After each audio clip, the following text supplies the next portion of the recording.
Eccolo qui. Evviva!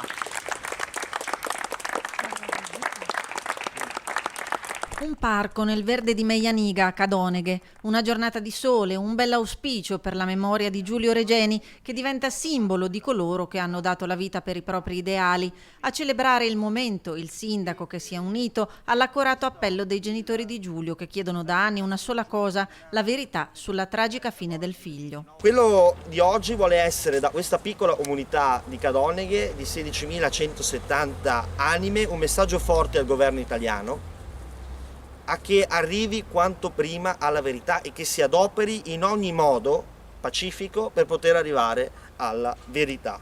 Per ricordare i diritti dei cittadini italiani come Giulio, che a 26 anni è stato ucciso barbaramente al Cairo, in Egitto, dopo giorni di torture, con ogni probabilità per aver intercettato delle verità scomode in tema di diritti umani, si mettano da parte polemiche o ideali di sinistra o di destra, ha ribadito Schiesaro.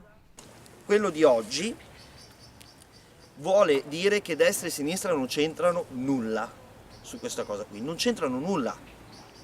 Giulio Regeni è un italiano e aveva sicuramente degli ideali magari diversi dai miei, ma non per questo noi non dobbiamo difendere la sua memoria, non dobbiamo difendere la sua verità.